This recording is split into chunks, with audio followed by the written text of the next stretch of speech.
श्याम, तू कालचा गणिताचा गृहपाठ केलास का? मी क्लासला आलो नव्हतो. गृहपाठ काय आहे मला माहीत नाही. अरे हो, मी तो अगदी सहज केला. तुला माहिती आहे का, आपल्या क्लासचे नवीन ॲप आहे ना, त्यात शिकवलेला भाग, त्याचा सारांश आणि गृहपाठाची सगळी माहिती मिळते. खरंच?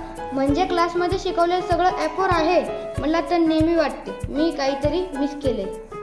अगदी बरोबर. ॲपवर प्रत्येक विषयाचा सारांश, महत्त्वाचे मुद्दे आणि गृहपाठाच्या सूचना असतात. शिवाय काही समजलं नाही तर तेथेच प्रश्न विचारता येतात.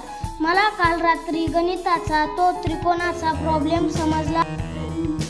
वा, हे तर मस्त आहे. ॲपचं नाव काय आहे? चौरे क्लासेस. तुमच्या शैक्षणिक यशाच्या सोबती चौरे क्लासेस ॲप आजच डाउनलोड करा.